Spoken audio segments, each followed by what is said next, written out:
नमस्ते बच्चों, अध्याय 3 है शब्द एवं वाक्य, कक्षा 7 की पुस्तक है। प्रश्न करेंगे, संस्कृत के वे शब्द जो बिना किसी बदलाव के सीधे हिंदी भाषा में प्रयोग किए जाते हैं डैश शब्द होते हैं। आइए जानते हैं। संस्कृत के वे शब्द जो उसी रूप में हिंदी भाषा में प्रयोग में लाए जाते हैं तत्सम शब्द कहलाते हैं। अग्नि, पर्वत, जल, भूमि, वानर, मुख। तो आप देख रहे हैं इसका उत्तर हो गया तत्सम। रचना और बनावट के आधार पर शब्दों के डैश 3 भेद होते हैं। आइए जानते हैं कौन।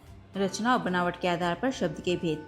रूढ़ शब्द, यौगिक शब्द और योग रूढ़ शब्द होते हैं। देखिए 3 प्रकार होते हैं। पर्यायवाची, अनेकार्थी, एकार्थी डैश अर्थ के आधार पर शब्दों के भेद होते हैं।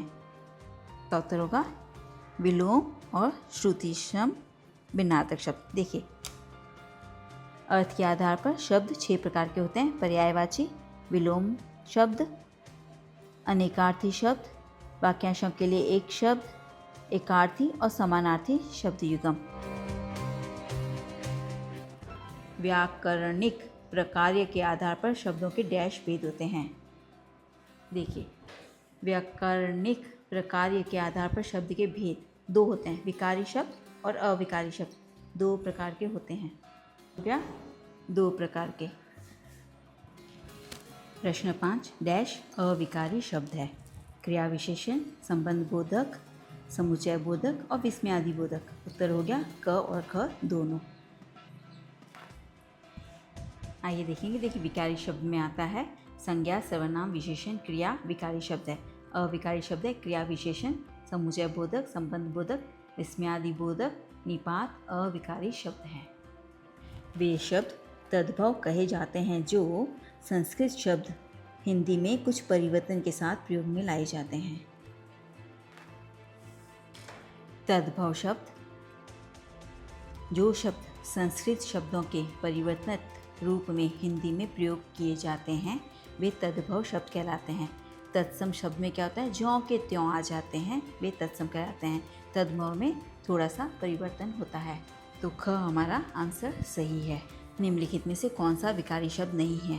विकारी शब्द किसे कहते हैं, विशेषण, सर्वनाम, संज्ञा।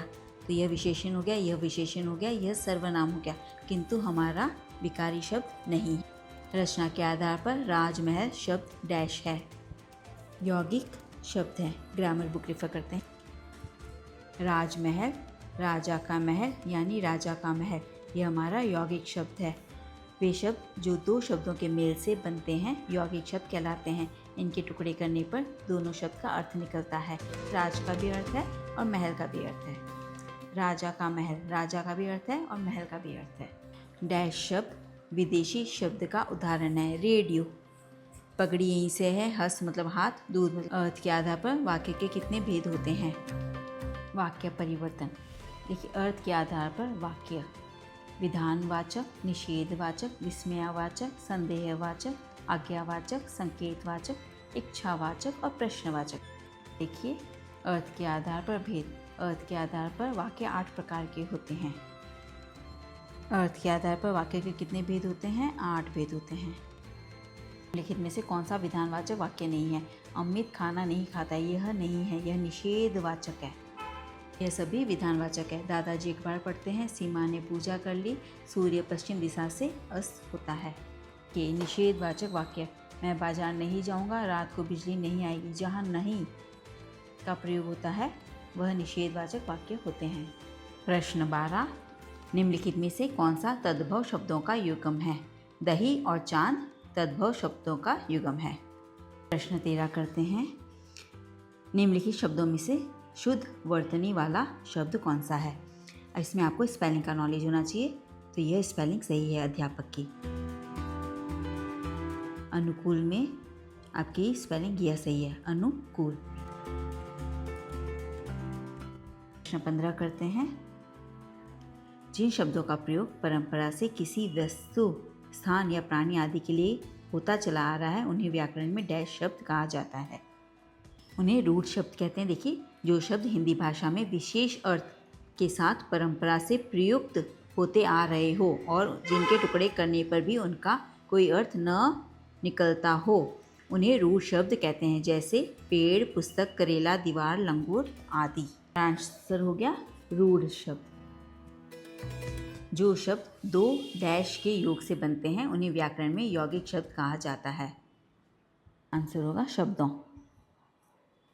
यौगिक शब्द दो या दो से अधिक शब्दों या शब्दांशों के मेल से बनने वाले शब्द को यौगिक शब्द कहते हैं। जैसे कि हो गया विद्या प्लस आलय विद्यालय, पर प्लस उपकार परोपकार, भाव प्लस अर्थ भावार्थ। 17 करेंगे। माता पिता बच्चों के उज्जवल भविष्य की कामना के लिए उन्हें सदैव आशीर्वाद, देखिए यह स्पेलिंग सही है, आशीर्वाद देते हैं। हमें सदा बड़ों का सम्मान करना चाहिए। देखिए ये सम्मान हो गया मतलब कि इक्वलिटी। और एक और होता है सामान, जिसे हम कहते हैं थिंग्स। सम्मान सामान सम्मान एक जैसे लगने वाले शब्द हैं। जो शब्द दो या दो से अधिक सार्थक शब्दों के योग से बनते हैं लेकिन उनका अर्थ सामान्य न होकर किसी विशेष अर्थ देने के लिए रूढ़ हो जाते हैं, वे डैश शब्द कहलाते हैं। योगरूढ़ शब्द कहते हैं। योगरूढ़ शब्द ऐसे यौगिक शब्द जो सामान्य अर्थ के स्थान पर कोई विशेष अर्थ प्रदान करते हैं योगरूढ़ शब्द कहलाते हैं। जैसे एक प्लस दंत एक दंत गणेश होता है, पंख प्लस ज पंकज कमल, पीताम्बर विष्णु, दशानन रावण। संज्ञा सर्वनाम विशेषण तथा क्रिया डैश शब्द हैं, ये विकारी शब्द हैं। वाक्य में प्रयोग किए जाने वाले शब्द दो प्रकार के होते हैं, विकारी और अविकारी होते हैं। विकारी शब्द संज्ञा सर्वनाम विशेषण क्रिया, इसे कहते हैं विकारी शब्द। अविकारी शब्द हैं क्रिया विशेषण, समुचय बोधक, संबंध बोधक और विस्मयादि बोधक। अभिखंड करेंगे। रचना बनावट के आधार पर शब्दों के वर्गीकरण के सही भेद का चयन कीजिए। रचना बनावट के आधार पर शब्दों का वर्गीकरण। रचना बनावट के आधार पर रूढ़ शब्द, यौगिक शब्द, योगरूढ़ शब्द। हमारा ऑप्शन ये सही है, ख। निम्नलिखित में से कौन से उत्पत्ति के आधार पर शब्द के भेद हैं? उत्पत्ति के आधार पर तत्सम, तद्भव, देशज व विदेशी, तो क और ख दोनों सही है। स्रोत उत्पत्ति के आधार पर तद्भव, तत्सम, देशज और विदेशी 4 प्रकार के होते हैं। शुद्ध शब्द से रिक्त स्थान की पूर्ति कीजिए। अपनी डैश से अपने पिताजी को स्वस्थ कर दिखाया। आंसर है ख। आइए हम इसका मीनिंग डिक्शनरी में जानते हैं। देखिए ये रहा, शुश्रूषा सेवा, टहल, रोगी की परिचर्या। हमारा यही ऑप्शन सही है। अगर आप SOF हिंदी ओलंपियाड की तैयारी कर रहे हो तो पेज को जरूर से सब्सक्राइब कर लीजिए। और मैंने पोस्ट भी किए हैं, क्विज़ेस को पोस्ट किया है, वो भी देख लीजिए। अपने फ्रेंड्स को भी रेफर कर दीजिए। प्रश्न 24, शब्दों के संदर्भ में दिए गए तथ्यों का अध्ययन कर उचित विकल्प का चयन कीजिए। शब्द वर्णों से मिलकर बनता है, सही है। कोई भी, जैसे कि ये भी वर्णों से मिलकर बना है, ये भी वर्णों से मिलकर बना है, तो ये सही है। शब्द का अपना स्वतंत्र अस्तित्व नहीं होता, ये गलत है। शब्द का अपना एक निश्चित अर्थ होता है, करेक्ट, एक निश्चित अर्थ होता है। शब्द भाषा की स्वतंत्रता इकाई होते हैं, करेक्ट है। तुम्हारा अ स द सही है, अ स द तीनों सही है। हमारे बुक रेफर करते हैं। वर्णों के सार्थक समूह को शब्द कहते हैं। सभी शब्दों में वर्णों का प्रयोग किया जाता है। शब्दों का अर्थ अवश्य होता है। शब्दों के मेल से वाक्य बनते हैं। जब शब्दों का प्रयोग वाक्य में किया जाता है तब वे पद कहलाते हैं। अंतिम प्रश्न है 25, कॉलम 1 में दिए गए शब्दों के भेदों का कॉलम 2 में दिए गए शब्दों के मिलान से उचित विकल्प चयन कीजिए। तत्सम, उल्लुक, ये हो गया हमारा तत्सम। उल्लुक, कूप और जीवा, ये हो गया हमारा तत्सम, तो अ का हो गया 2।